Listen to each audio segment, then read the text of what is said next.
I don't think I did a very good job at putting things in a way that people could actually understand, having all this technical expertise. And I noticed that a lot of the other engineers, they weren't all that much better at it than I was. So basically, my why is to help people like me just get better at giving presentations, because oftentimes the people who are great at communicating are the ones who get the opportunities. Hey everyone, this is Mike Roberts, creator of the Apprenticeship Playbook, and you're tuned in to the Skills First podcast. In today's world, skills first hiring is revolutionizing the job market. And on this show, I sit down with trailblazers who are rethinking hiring practices and embracing experiential learning, as well as the people impacted. Follow along as we dive into tips, innovative ideas, and proven strategies to help you navigate and thrive in the evolving landscape of modern apprenticeships. Can you tell us what your name is and what is it that you do? My name is Neil Thompson, and I am the founder of Teach the Geek. I work with technical professionals so they can present more effectively, especially in front of non-technical audiences. Nice. So tell me, where do you live? I live in San Diego. So we got a lot of San Diego folks, but I always want to make sure that the audience knows sometimes we deal with folks that are not in Southern California. Tell me, what were you doing before you started this phenomenal organization that you have? I worked for several years as a product development engineer in the medical device industry, more specifically spinal implants. Yes, and we've had lots of conversations. Very interesting. We don't have time in the Snack Balls podcast to go deep on this, but very interesting work that you've shared with me about the bones and grafting and all that kind of really cool stuff. Amazing stuff. Tell me, what was one of the biggest challenges in your journey to become a founder of an organization that supports people in STEM? It was knowing the right things to do. I made a whole lot of mistakes early on, and I took advice from people that I probably shouldn't have taken advice from.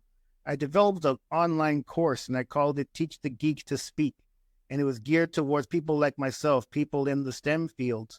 And when I first put it out, I didn't really have much of a plan as to how to promote and to sell it. And so I hired a sales and marketing consultant to help me develop the plan. But everything she suggested I do didn't work. One of which was having a webinar on Facebook. And I had misgivings about it from the beginning, but because I didn't have that experience, I trusted her judgment. I wasn't even on Facebook, and yet I'm going to be doing a webinar on Facebook. So I did this webinar on Facebook. To this day, I have no clue who was there that actually listened to that webinar. What I do know is by the end of it, when I was talking about the offer of Teach the Geek to Speak, everybody had logged off. No one bought anything. So it was all a waste of time. And I paid this person some pretty good money. Yeah, I bet. There's no shortage of people that are trying to promote themselves as marketers and sales people of the product. So yeah, I feel you. It's rough. Tell me, what is your why? Like, why do you do the work that you're doing right now? Because I saw the benefit of getting better at giving presentations. That really was the motivation for starting Teach the Geek. When I worked as an engineer at my second job, I had to give presentations in front of senior management on a monthly basis. And those first few presentations were absolutely horrendous. I did not know it was possible to sweat that profusely from one's body while awake. But there I was doing exactly that. And the problem with it ultimately was I don't think I did a very good job at putting things in a way that people could actually understand, having all this technical expertise. And I noticed that a lot of the other engineers, they weren't all that much better at it than I was.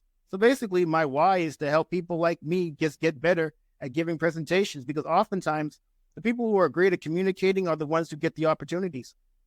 Yeah, I feel you. And that storytelling seems to resonate more and more as I get deeper into my experience running a nonprofit. That I know one of our shortcomings, or at least my shortcoming, is I am just not that storyteller yet. And it's hard for us to really get that message and public awareness about the work that we're doing when you don't have the CEO, the founder, able to clearly articulate that story, get that messaging. So I feel you. It is definitely a need for super technical people to be able to like really break it down and make it appealing for people to pay attention, stay focused, right? And get the gist of things. How has STEM made an impact on you? How about professionally as well as personally? Professionally, it got me to doing what I'm doing. Although I will say that my interest in STEM, there really wasn't one initially. I became an engineer because my father said I should. It wasn't because I thought to be an engineer when I was coming out of high school. I really didn't know much about it. And I grew up in a pretty strict home, and I just did what I was told. It's ironic that I became an engineer because when you think of engineers, you think of problem solvers. But before you have a problem or before you solve anything, you have to know what the problem is. But I never really asked anything about problems, so there was never really anything to solve. So the fact that I ended up being an engineer of all things is actually rather ironic.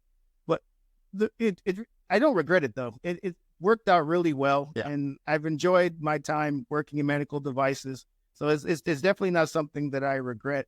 And then personally, it's really what the children's book is really, when I think about personally, I think about my children's book, and it's called Ask Uncle Neil, Why Is My Hair Curly? It's about my nephew asking me why his hair is the way it is, and I use science to answer the question. And the motivation for writing that book was rather personal. I want to see more kids become or stay curious.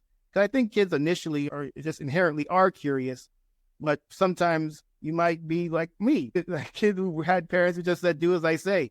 But unfortunately, that doesn't help in developing the innovators of tomorrow, because you can't grow up in this strict environment where you just do as you're told, and then you become an adult and then are told to innovate. You have no experience in doing it because the curiosity was never fostered.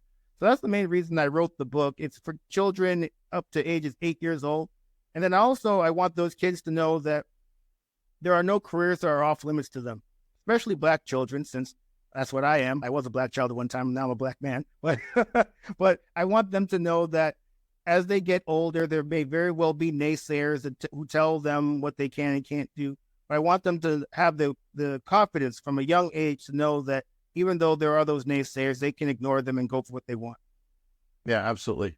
And a lot of the way you grew up, I had a very similar upbringing in terms of very strict. My parents instilled upon me early on that I was a huge disappointment to them because I was not good at school and because I didn't show the effort in the things that they thought were really important at the time.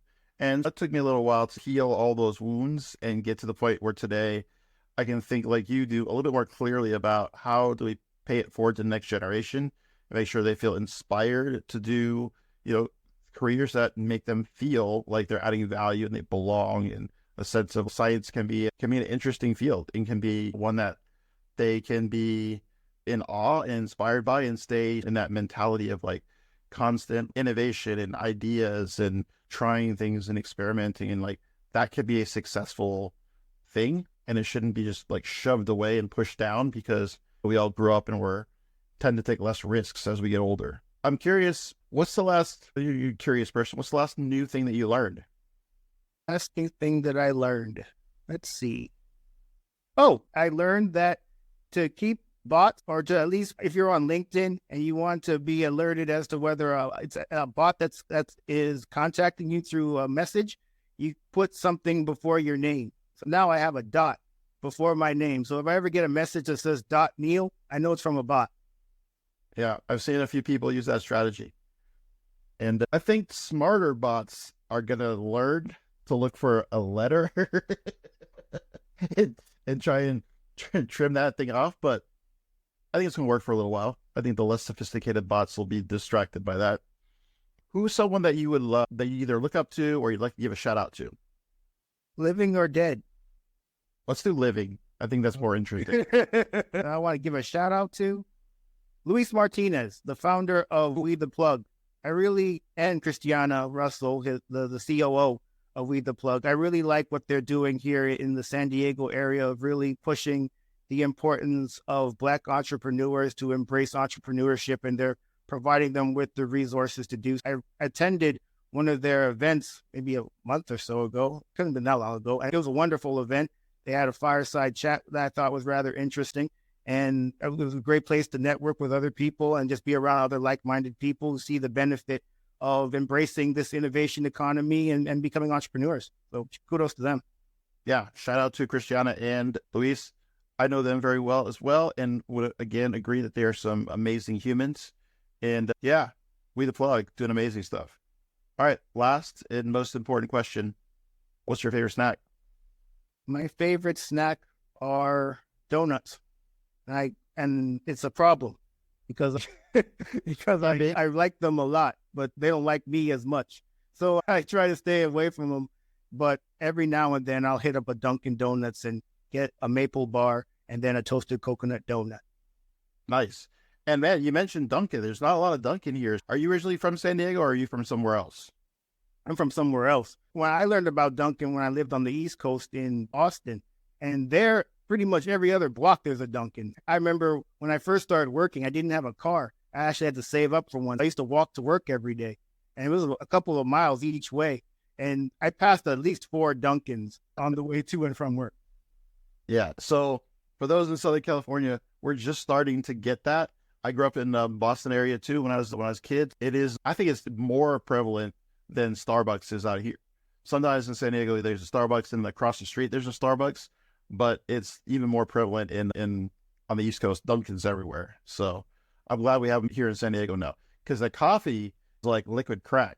Don't get me started on Dunkin'. Anyways, thanks so much, Neil. Appreciate you coming on the program. Thanks for having me, Mike.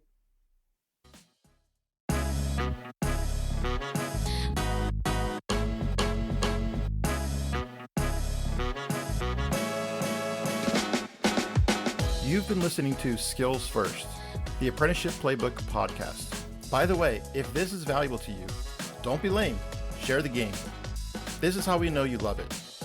If you're a company thinking about changing how you hire, please share it so we know this type of stuff is what you want.